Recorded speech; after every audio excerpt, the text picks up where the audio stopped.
Mega DSC ద్వారా 16,000 ఉపాధ్యాయ పోస్టులు భర్తీ చేయటం, మెగా పేరెంట్స్ టీచర్స్ మీటింగ్స్ పెట్టడం, విద్యార్థుల మధ్యాహ్న భోజన పథకానికి అపరాన్నపూర్ణ మహాతల్లి డొక్కా సీతమ్మ గారి పేరు పెట్టేందుకు గౌరవ మంత్రివర్యులు శ్రీ నారా లోకేష్ గారికి నా అభినందనలు, ధన్యవాదాలు తెలియజేస్తాను.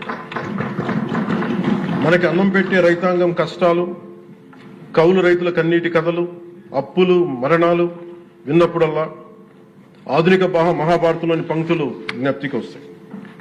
పొలాల కోరిక ఏమిటి? పంటలు పండించి మనిషి ఆకలి తీర్చాలనే కదా అని దున్నే రైతు అనుకుంటా ఉంటే, అందరి ఆకలి తీర్చడం కోసం దుక్కి దున్నే నా ఆకలి ఎలా తీర్చుకోవాలో నాకు తెలియడం లేదు. నా బతుకొక సున్నా కానీ నడుస్తున్నా. చెట్టుగా ఉంటే ఏడాదికి ఒక వసంతమన్నా దక్కేది, కానీ మనిషిని అన్ని వసంతాలు కోల్పోయానని రైతు బాధపడతా ఉంటే, అలాంటి అన్నం పెట్టే రైతాంగాన్ని గత ప్రభుత్వం